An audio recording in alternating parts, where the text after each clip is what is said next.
It's a PG yona manchana Ibrahim Chams gemanya nga bulijjo. It's a PG ebera channel nuje nnyo gye wekumide okubeera ng'otugoberera yona gy'osinzidde okubeera ng'otwerabira.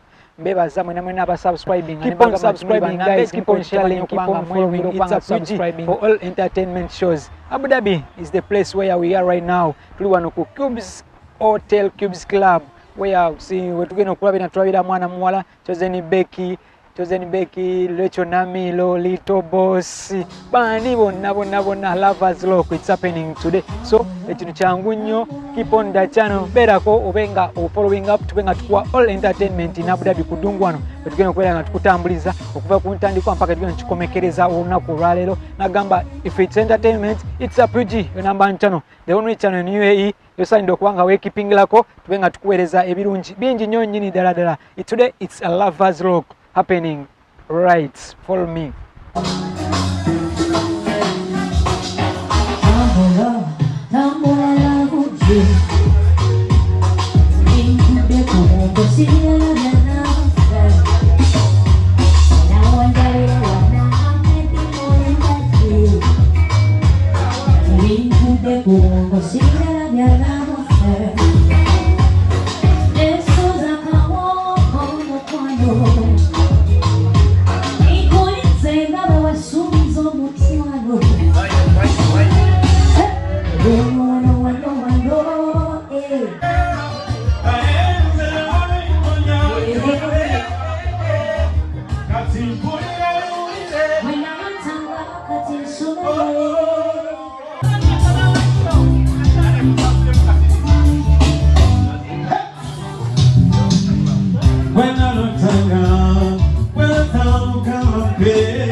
You ain't fine.